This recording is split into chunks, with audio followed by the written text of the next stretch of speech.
Continue with that discussion by bringing in Mr. Ronny Mabokela, who is the head of the Center for Technopreneurship at the Department of Applied Information Systems at the University of Johannesburg. Ronny, we really appreciate your time with us today. Welcome. So tell us all about this interesting venture of this G20 Digital Working Committee, as they will be looking at the future of AI, especially looking here at South Africa and how we are currently embracing the world of technology and AI.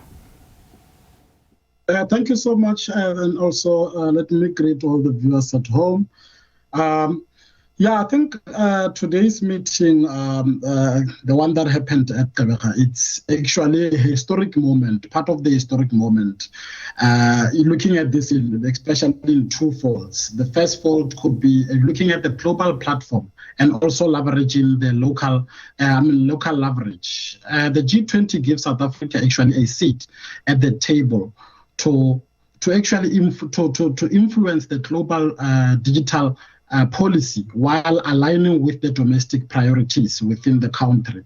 And another thing is that you can also think about this today's moment as, as the digital divide that is within the country. South Africa uses this as a platform to push equitable access to digital technologies, and especially for the underserved regions and communities.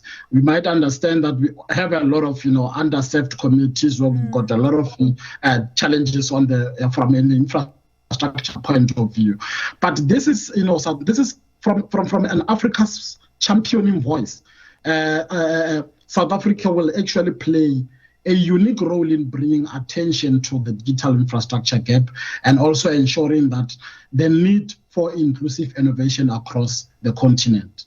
So other part will be to also look at a policy alignment. G20 discussion will actually help, shape the local policies around data governance, around the fintech, cybersecurity, and digital inclusion, as well as, the advancement of AI.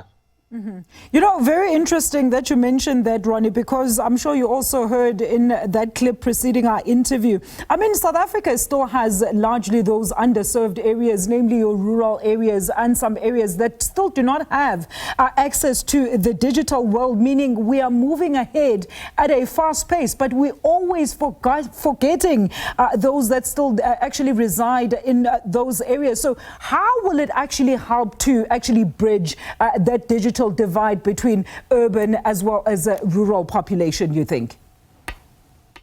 I think especially, it has always been an issue of, digital divide, digital this and all of that. But I think as the continent, we're actually doing very well, especially from, the likes of AI skilling. South Africa has initiated a lot of efforts, especially in the workforce with relevant AI skills, and, the partnership as well that, the likes of the big tech companies are trying by all means to ensure that AI skilling initiative and that is aimed at training, billions and millions of our individuals by 2026. So there's quite a lot of programs that are actually trying by all means to provide and in-demand digital competencies, ensuring that South Africans are prepared for the evolving job and the market itself. And absolutely. Also you might also understand that this transformation comes with the challenges, and as you know that our country is not unique to some of the infrastructure challenges.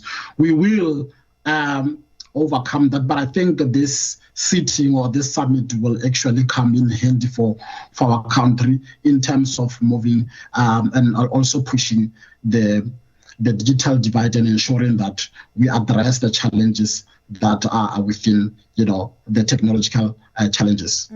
So as you say, Ronny, there's quite a few programs there as well as training towards the year 2026 to try and make inroads towards that digital competency. I mean, how will then AI improve some of our digital as well as technical sectors, especially looking at the potential opportunities as well for employment that could assist our unemployment figures in the country, also expanding the scope of formal education as well as career choices, as well as you heard me reference in my intro, Ronny? Yeah, I think let's look at this in this way that, AI actually, we should look at this from an economic growth and job employment, and also from a boosting productivity, that AI can actually be used to transform sectors like agriculture, where, we can do a lot of things. We can perform predictive analytics to understand the type of crops we should be we should be having at a specific soil, and also we can also use AI in the sectors where like health sector, mining, logistics. Through predictive analytics and automation. Improving efficiency and competitiveness, it's something that AI can actually bring. And then another thing is that we need to also look at, how is this AI going to play, a role in the new job market. We understand the fact that many people might be scared of the fact that AI could replace them. But I don't want people to start thinking like that. I want people to start thinking that AI is there to assist. The hard work is, and also this also comes with the challenges. AI comes with a lot of opportunities and a lot of challenges. And part of the opportunities that we are going to have more tech-savvy tech-savvy individuals. We are going to build, data scientists, AI engineers, and all of that. But amongst the challenges will be that now, who's going to then maintain this AI that we have built? So we need to reskill. The need to reskill, it's very much imperative.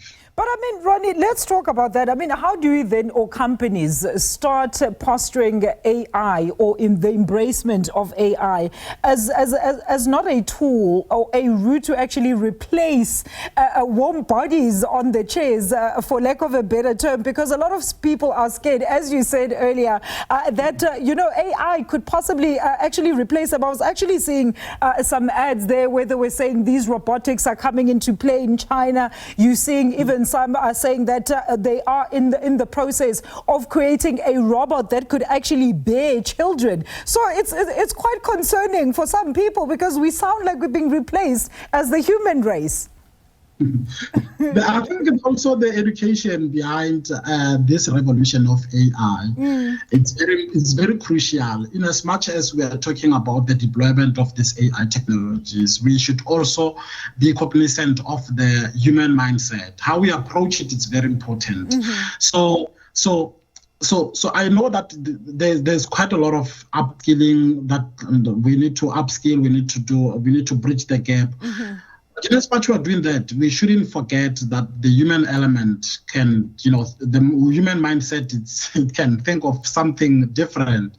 So yeah, I think education will be very important to ensure that the people in South Africa are able to understand why this revolution is happening. Why there's a need to transform.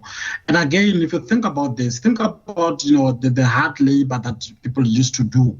Now we are bringing this AI to come and analyze using a bunch of data set that is available, that we've been generating. So instead of you sitting there and cracking your head with a lot of data, now we have this AI which is going to analyze and give you the results. Think about now, we have got the likes of ChatGPT, we have got the likes of the big language models. Yes. That also they are coming to us as an opportunity. However, we should not forget that there might also be, some challenges that comes with this. The ethical way of using AI, which is one of the things that our minister Solimalati has mentioned, that we need to start looking at, building AI that is going to be more ethical. And today's meeting, Ronny, I'm going to have to leave it there now, Ronny.